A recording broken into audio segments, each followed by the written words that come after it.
श्री गणेशाय नमः। श्री रामचंद्र जी की जय।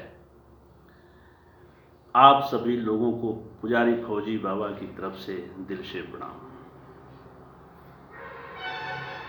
श्री रामचरितमानस दोहा नंबर 1 आप लोगों को पढ़ के सुनाया जाएगा। बाकी दोहा नंबर 1 से दोहा नंबर 2 के बीच का अर्थ बताया जाएगा। आप लोग ध्यानपूर्वक सुने। यथा सुवंजन अंजदुगा साधक सिद्ध सुजान, कौतुक देखत शैल बना भूतल भूरि निधान। तो मेरे प्रिय भक्तों, इसमें यही बताया गया है कि बिना गुरु का ज्ञान नहीं हो सकता। गुरु बनना इतना आसान बात नहीं है। वो किसी तरह का गुरु है। पढ़ाने वाला गुरु है तो पढ़ाई करके रात दिन जो है गुरु बना है। तपस्या करने वाला गुरु है तो रात दिन तपस्या करके वो बना है, ऋषि मुनि बना है।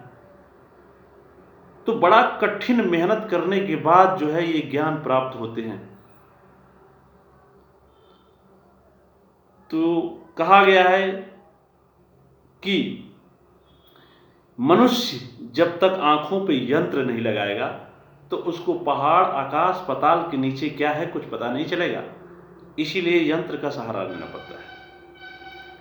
इसी प्रकार जो मनुष्य होते हैं उनको अपने जीवन में ज्ञान प्राप्त करने के लिए गुरु की सहारा लेना पड़ता है। माता पिता भी एक गुरु है, स्कूल में पढ़ाने वाला भी एक गुरु है, जो आपको गुरुकुल में शिक्षा देने वाला है, मंदिरों में कोई भी धार्मिक स्थल पर शिक्षा देने वाला है, वो भी एक प्रकार का आपका गुरु ही होता है। एक और चीज बताई गई, कपास सफेद होता है, बिखरा होता है, लेकिन कपास को जिस तरह से मोड़ोगे उस तरह से मुड़ जाता है। या तो उसको धागा बना के सुई में डाल लो, या तो उस धागे से कपड़ा बना लो। वो एक किसी के शरीर को ढकता है, धूप गर्मी बरसात उसकी इज्जत को बचाता है। इसी प्रकार जो है गुरु ऐसा ही ज्ञान देता है। ऋषि मुनि ऐसे ही ज्ञान देते हैं कि किसी के जो है दुख सुख को कम करो, उसकी इज्जत को बचाओ, उसके साथ अच्छा व्यवहार करो। वो असली ज्ञान देने वाला गुरु होता है।